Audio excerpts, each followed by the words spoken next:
Halo teman-teman, berjumpa lagi dengan Prabu di sini, pria antar benua. Kali ini saya ajak kalian jalan-jalan ke kota Zurich, di mana kota Zurich adalah kota terbesar di negara Swiss. Selain itu, kota ini merupakan pusat transportasi, di mana bandara Zurich dan stasiun kereta utamanya merupakan yang terbesar dan tersibuk di negara ini.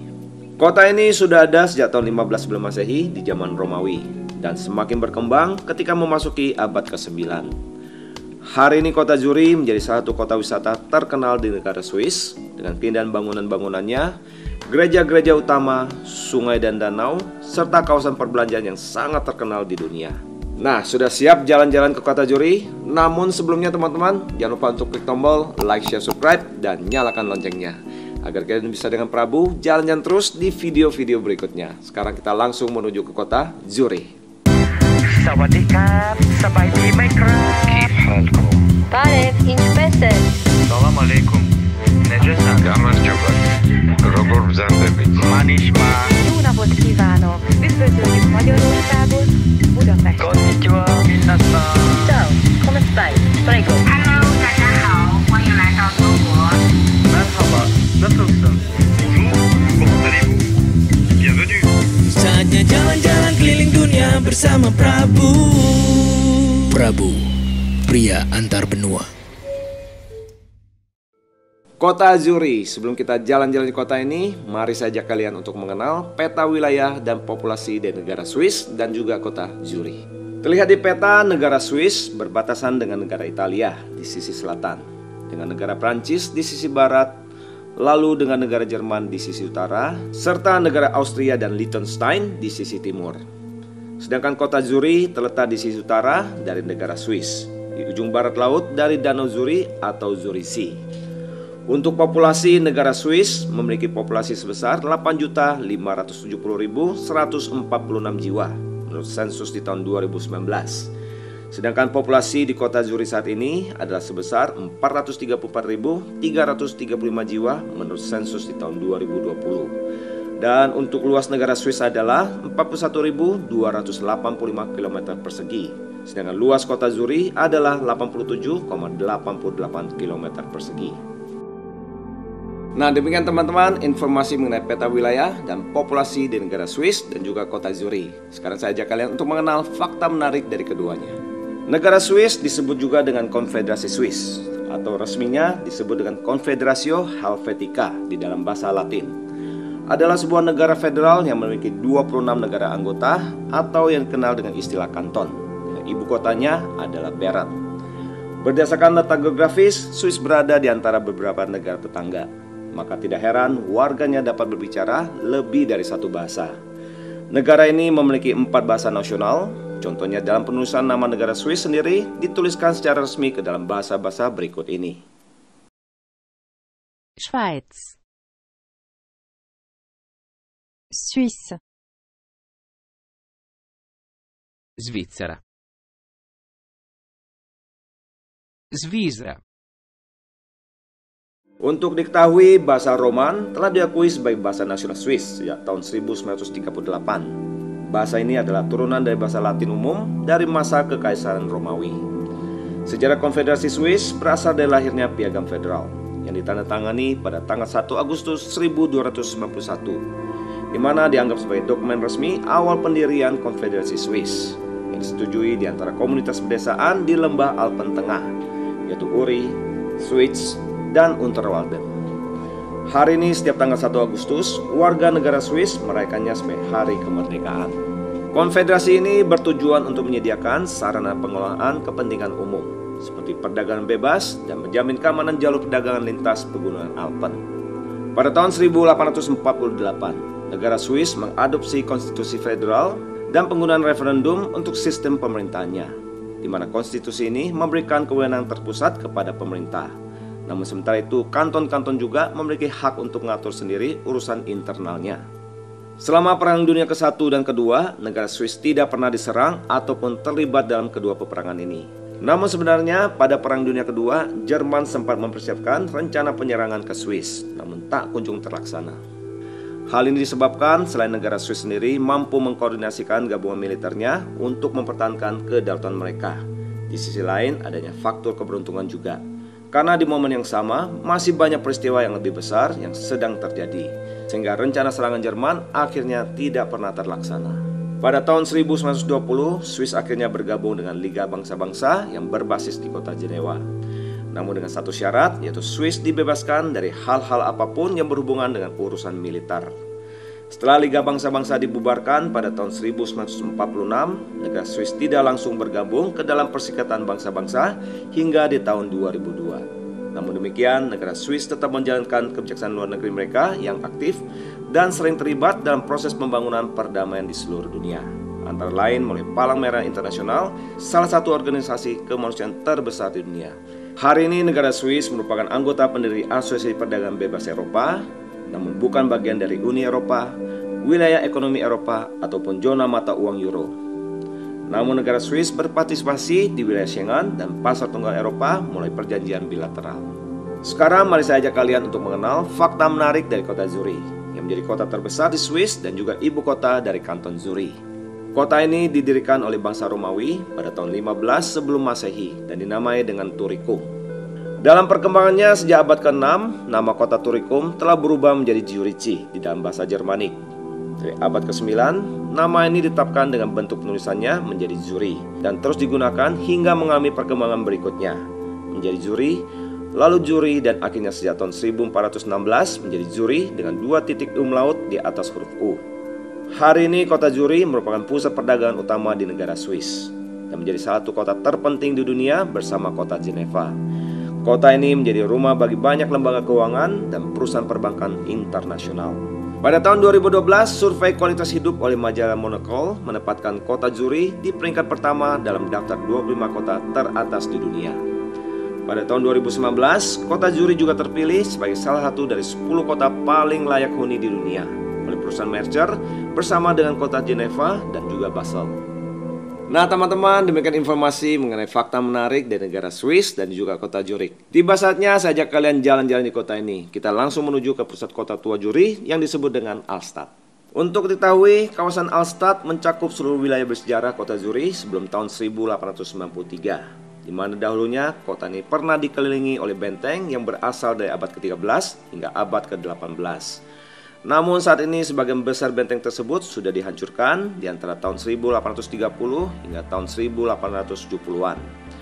Hari ini kawasan Altstadt dinamai dengan Kreis 1 atau Distrik 1 yang terbagi menjadi 2 sisi dengan sungai Limmat mengalir di antaranya. Di distrik ini kita bisa menemukan jalan-jalan dari abad pertengahan dan modern awal.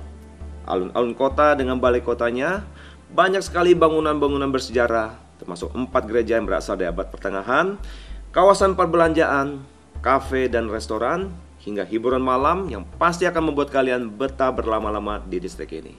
Nah sekarang saya ajak kalian mengunjungi objek pertama yang dinamai Lindenhof, yang menjadi inti dari kawasan tertua di kota ini, yang terletak di Bukit Lindenhof di sisi kiri sungai Limmat. Lindenhof merupakan situs pemukiman awal dari zaman Romawi, yang dibentengi oleh tembok dengan sebuah stasiun tempat bea cukai dan pemukiman umum di sekitarnya pada dekade terakhir abad ke-1 sebelum Masehi yang disebut dengan Turicum. Kemudian kawasan awal ini dibangun kembali oleh keluarga dinasti Carolingian, yaitu keluarga bangsawan yang berasal dari suku Frank dari abad ke-7 hingga abad ke-13. Pada tahun 1798, warga kota Zurich mengambil sumpahnya di bawah konstitusi Confederatio Helvetica di kawasan ini. Untuk diketahui, jalan Renneweg di bawah Bukit Lindenhof adalah jalan utama di kota ini pada abad pertengahan. Saat ini kawasan Lindenhof menjadi kawasan rekreasi yang nyaman dengan taman yang teduh dan area bebas mobil. Posisinya yang tinggi menjadikannya sebagai salah satu titik terfavorit bagi turis untuk menikmati keindahan kota tua Zurich berikut sungai Limmatnya.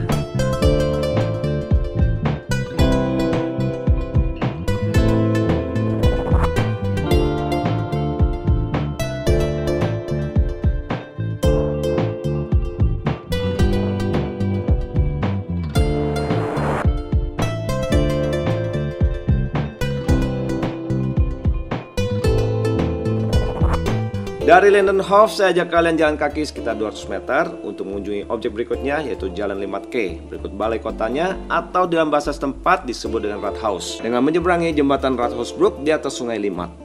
Jalan Limmat Quai panjangnya sekitar 1 km, berada di sepanjang sungai Limmat, merupakan zona pejalan kaki dan juga jalur tram.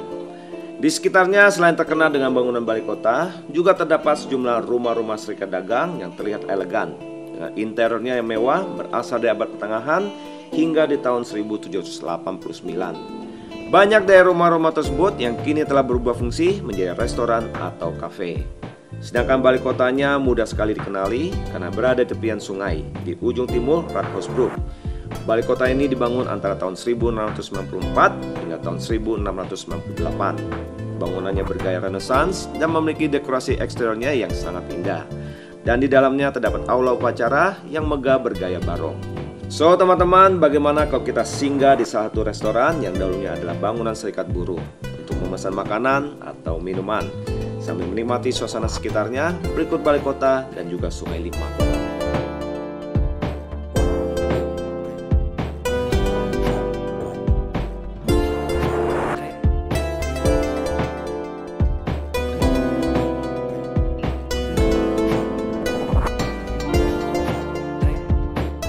Objek berikutnya, saya ajak kalian jalan kaki lagi sekitar 220 meter menuju ke sebuah gereja Protestan bergaya Romanix namanya Grossmünster. Grossmünster adalah satu dari 4 gereja besar di kota Zurich, selain Fraumünster, Predigerkirche, dan St. Peter Church. Kongregasi gereja ini merupakan bagian dari Evangelical Reformed Church of the Canton of Zurich. Bangunannya dibangun di atas situs gereja sebelumnya, yaitu Carolingian Church, yang menurut legenda gereja tersebut dibangun atas perintah dari Raja Charlemagne atau Raja Charles the Great, yang menjadi raja bangsa Frank di tahun 768. Beliau dikenal sebagai kaisar pertama yang memerintah wilayah Eropa Barat sejak jatuhnya Kekaisaran Romawi Barat sekitar 3 abad sebelumnya. Sedangkan konstruksi bangunan saat ini dimulai pembangunannya pada tahun 1100 dan diresmikan sekitar tahun 1220. Kedua menara kembarnya berasal dari tahun 1487 hingga tahun 1492. Di puncak menara, dahulunya adalah menara yang terbuat dari kayu namun telah hancur oleh kebakaran di tahun 1763 dan digantikan dengan menara hari ini yang bergaya neogotik dari tahun 1787. Di dalam gereja terdapat jendela kaca patri yang didesain oleh seniman asal Swiss yaitu Augusto Giacometti pada tahun 1932. Lalu pintu relief perunggu pada portal utara dan selatan didesain oleh Otto Manch pada tahun 1935 dan 1950. Serta terdapat organ yang berasal dari tahun 1960 dan altar utamanya yang terlihat megah. Terlihat beberapa relief dari Raja Charlemagne di dalam gereja ini, seperti pada pintu perunggu karya Otto Manch, di menara selatan atau Kalstum, di bagian ruang kubur atau The Crypt, serta di beberapa portal gereja.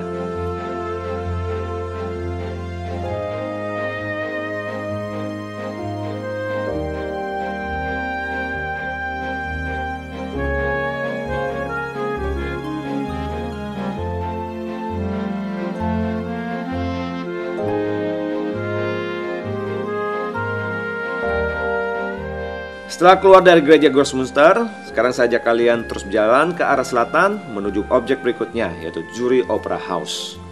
Gedung opera ini didirikan pada tahun 1891 di atas bangunan teater yang lama berasal dari tahun 1834, di mana seorang komposer besar dari Jerman, yaitu Richard Wagner, sering melakukan pertunjukan di sini. Namun bangunan lama tersebut akhirnya terbakar pada tahun 1890. Gedung opera ini menjadi gedung opera pertama di Eropa yang memiliki penerangan listrik pada zaman itu dan menjadi gedung pertunjukan utama di kota Zurich untuk drama, opera, dan acara musik. Antara tahun 1982 hingga tahun 1984, gedung opera ini mengalami renovasi besar-besaran hingga tampilannya seperti hari ini, dengan fasadnya bergaya neoklasik dari batu putih dan abu-abu yang dihiasi banyak patung-patung komposer besar seperti Carl Maria von Weber, Richard Wagner, Mozart, Johann Christoph Friedrich von Schiller, William Shakespeare, dan Johann Wolfgang von Goethe. Sedangkan ruang auditoriumnya dibangun dengan gaya neo-rokoko yang dapat menampung sekitar 1.200 penonton.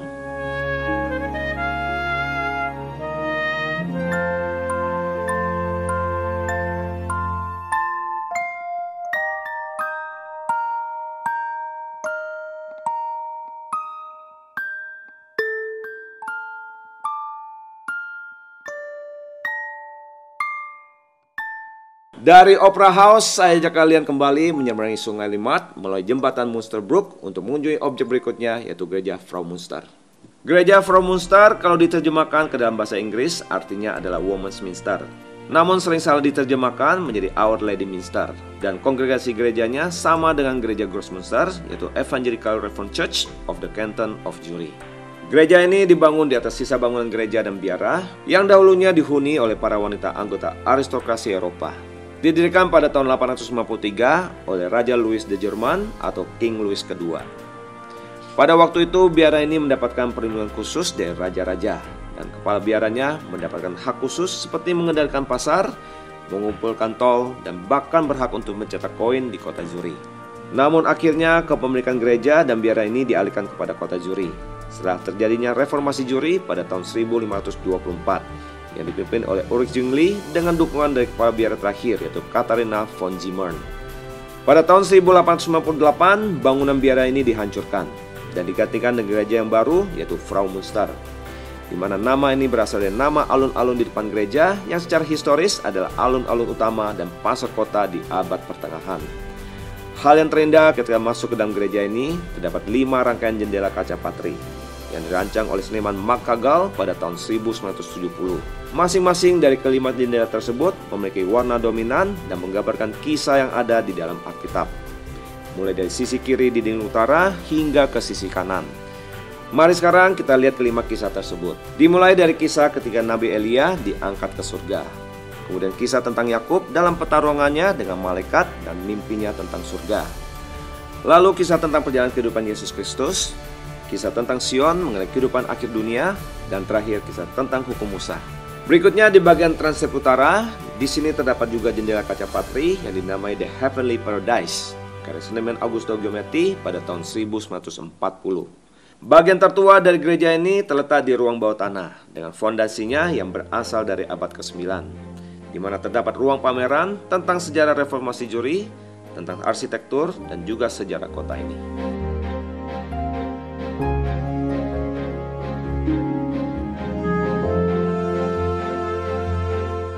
Dari gereja Fraumünster, saya ajak kalian berjalan kaki lagi sekitar 200 meter menuju gereja Saint Peter.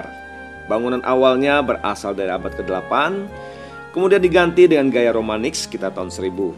Lalu diganti lagi pada tahun 1230 dengan struktur bergaya Romanik akhir, yang sebagian bangunannya masih bertahan hingga saat ini, dengan bagian tengahnya yang dibangun dari tahun 1460 bergaya Gotik. Pada masa sebelum reformasi, gereja Saint Peter menjadi gereja paroki satu-satunya di kota ini. Bangunan saat ini ditabiskan pada tahun 1706 dan menjadi gereja Protestan pertama di kota ini. Uniknya, menara gereja ini bukanlah milik gereja, namun dimiliki oleh pemerintah kota Zurich. Karena sejak dari abad ke-14, menara ini telah difungsikan sebagai stasiun pengawas kebakaran. Sedangkan bagian lainnya termasuk tangga menuju menara dimiliki oleh pihak gereja. Hal menarik lainnya adalah pada jam menara yang besar berasal dari tahun 1880 dengan diameternya yang mencapai 8,7 meter, menjadikannya sebagai jam gereja berukuran terbesar di Eropa saat ini. Mari sekarang saya ajak kalian untuk memasuki gereja ini, dan bagi yang ingin berdoa pribadi, saya persilakan.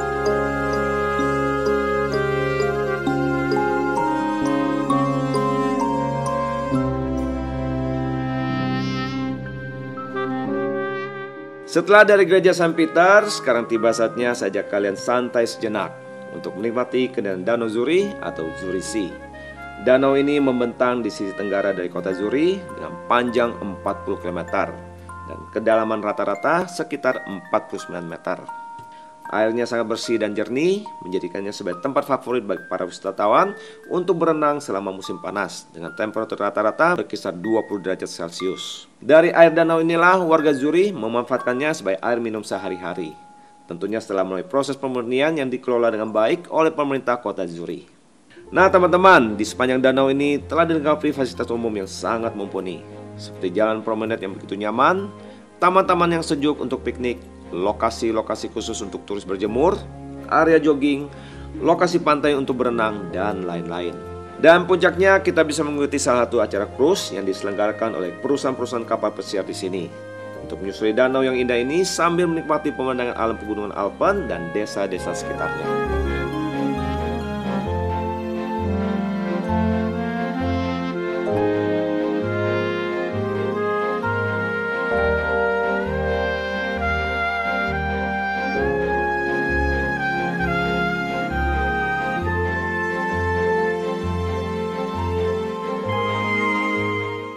Dan tibalah kita di puncak acara tour selama di kota Zurich. Saya ajak kalian berbelanja dan kulineran di pusat perbelanjaan yang sangat terkenal, bukan hanya di negara Swiss, tapi juga di seluruh dunia, yaitu Bahnhofstrasse.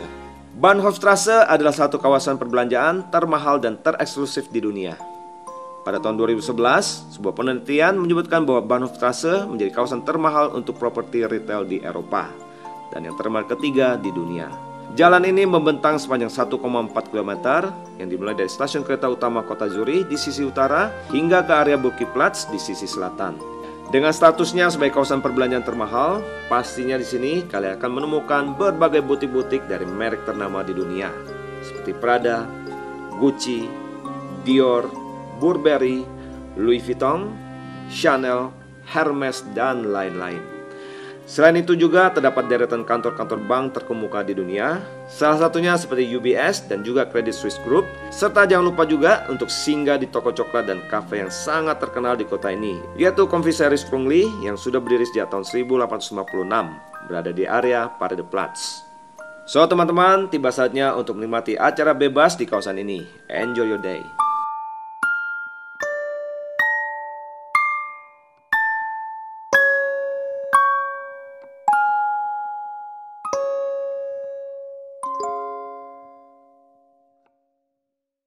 Demikian teman-teman jalan-jalan kita di kota Zurich, dan sekarang ada beberapa tips yang ingin saya sampaikan sehubungan perjalanan kita ke negara ini. Pertama kita bicara visa.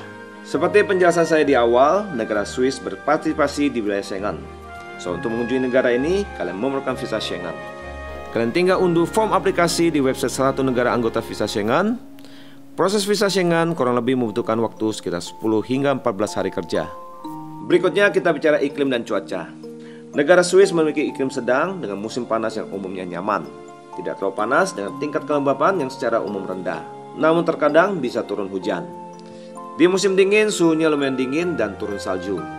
Suhu rata-rata tahunan berkisar antara 9 derajat Celcius hingga 10 derajat Celcius. Suhu tinggi rata-rata di musim panas berkisar antara 23 hingga 28 derajat Celcius. Suhu rendah rata-rata di musim dingin berkisar antara 3 derajat hingga minus 7 derajat Celcius. Berikutnya adalah mata uang. Negara Swiss menggunakan mata uangnya yang disebut dengan Swiss franc dengan kodenya CHF. Satu Swiss franc hari ini setara dengan 15.716 rupiah. Namun teman-teman, rate ini bersifat tentatif dan fluktuatif.